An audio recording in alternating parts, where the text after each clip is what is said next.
Hello, in this video we're going to talk about maps. First I'm going to talk a little bit about the basics of maps in general, and then I'm going to do a map and talk about maps for this particular character, which is a cold caster shadow. First thing about maps is maps are the endgame content in Path of Exile. They are items that drop on the ground starting from level 60 enemies, so this is the end of Act 2 Merciless and Act 3 Merciless. And you'll get level 66 maps. And in those maps you can get higher level maps. The blue champion monsters can drop maps that are 1 level higher than the map you're in, and rare monsters can drop maps that are 2 levels higher than the map you're in. So if you kill a blue monster in a 66 map, you can get a 67 map like the cemetery. You don't want to do the maps white. You always want to at least make them magic. Usually for lower level maps you're going to make them magic, and for higher level maps you're going to make them rare with Orbs of Alchemy, and you're going to chisel them to improve their quality to 20%.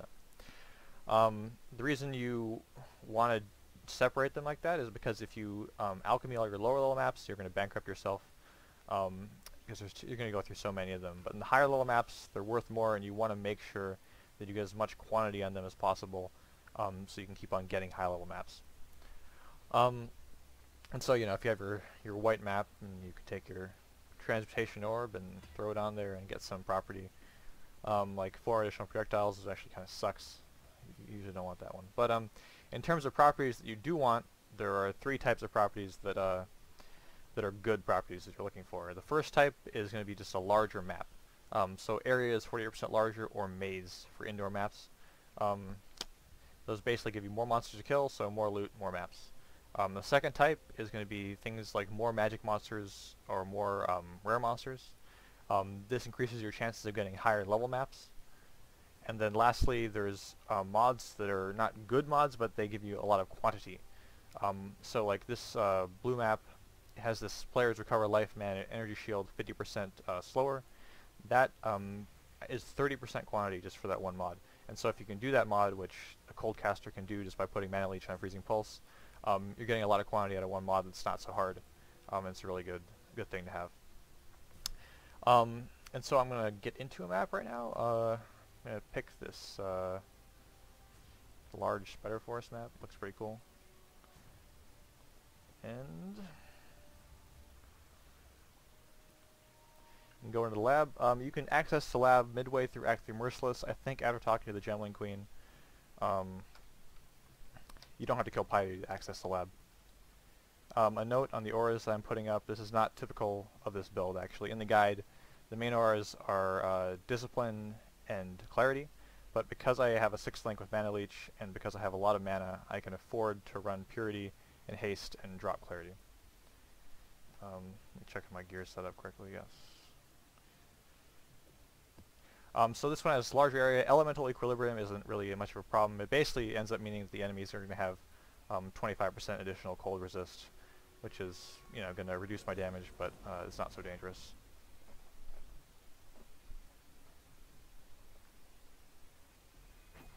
So when you get into a map, the first thing you want to do is try to figure out what enemies you're going to be fighting, and see if any of those enemies are really dangerous, and you're going to have to adjust your gameplay for those enemies.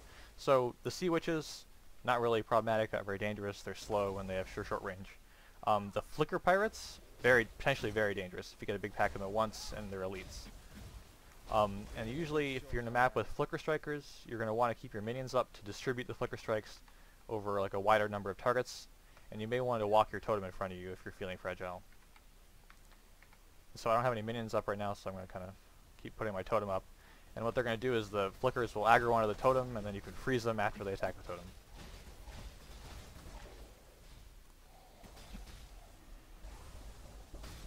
And at some point I'll get enough unfrozen corpses to put some minions up. That's often a problem with this build, is not having corpses for minions. But you'll usually end up finally getting enough after a bit.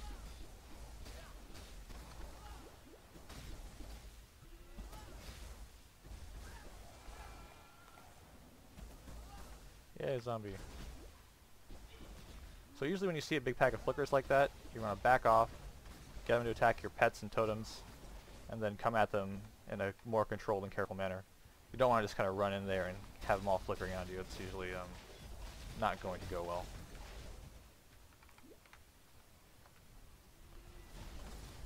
So here's another type of enemy in the map. It's skeletons with necromancers. That's really easy for this build because you freeze everything, and so the necromancers have no corpses to resurrect.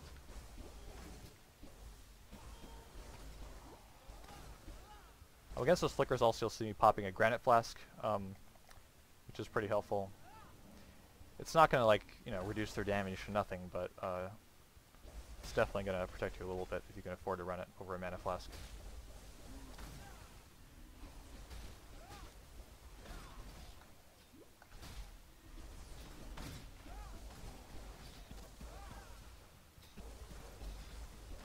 And I'm going to go through the just all the categories of dangerous enemies in general that you can find in any map, though they're not in this map.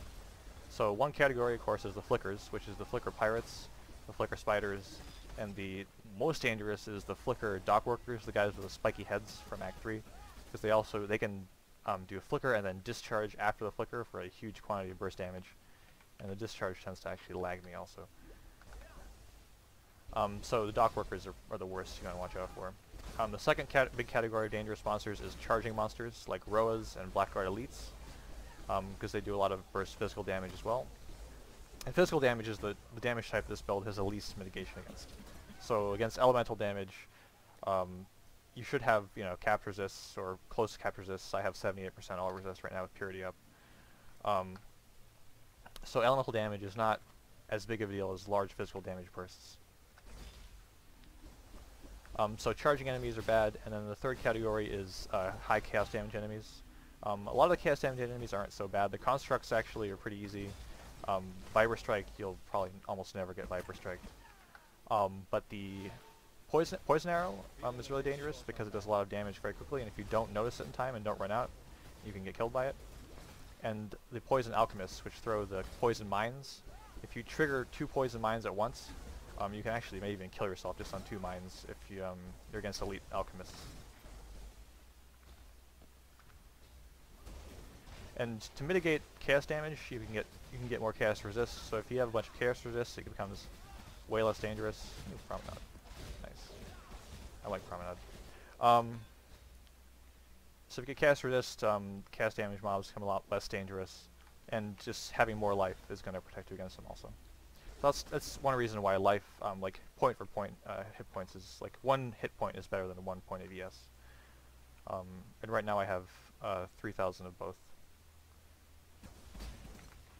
But if I could trade 500 hit points for 500 energy shield, you know, I'd do it in a heartbeat.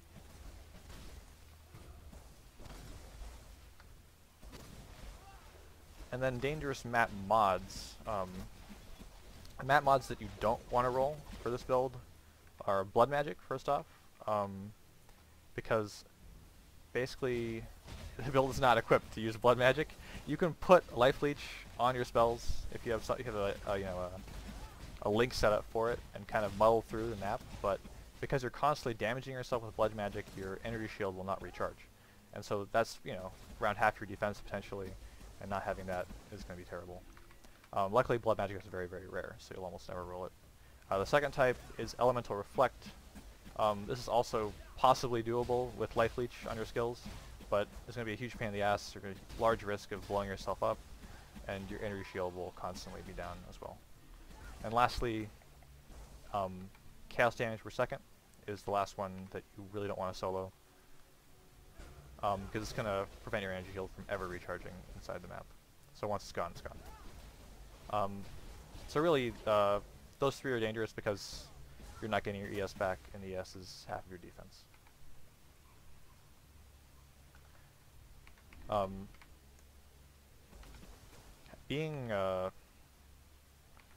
Being Chaos Inoculation would help with the last one, with the Chaos Damage per second, but it kind of makes you, at least with the gear I have and the gear most people will have, it's going to make you weaker against like everything else, so it's really not worth it. Other dangerous map mods are usually combinations. So if you get Elemental Weakness as a curse on you in the map, and the enemies do 100% extra damage as fire, you know that's going to be a dangerous map. You can do it, you just got to be more careful. And you know, maybe try to run Purity or get more resists on your gear.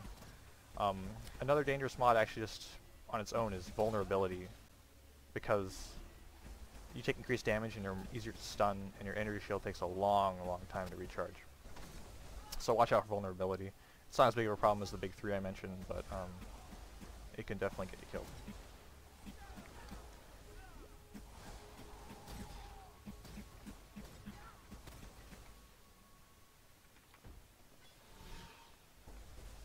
And I'm going to finish out this map.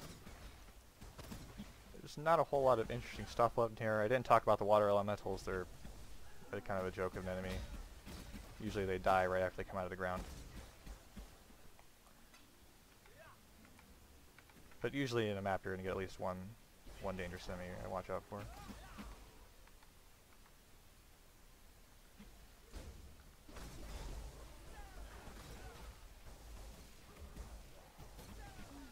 I hate trees. Freezing Pulse in general hates little doodads of any kind, like doors or trees or like, you know, obstructing rocks, because there's a tendency for the pulse projectile to get stuck on them. So in general, like open outdoor maps are way better and easier than closed indoor maps.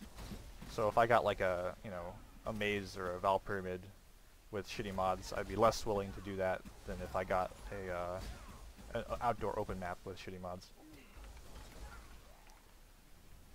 And you want to check the map at the end of the map to make sure you got everything. You don't want to leave anything uncleared in a map, because you've spent resources to roll this map, and you want to make sure you get as many maps and XP as possible out of it.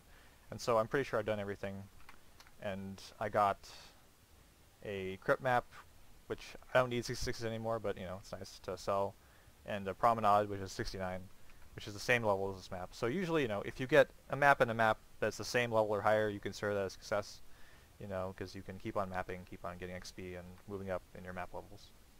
Okay, and that's it. Thanks and bye.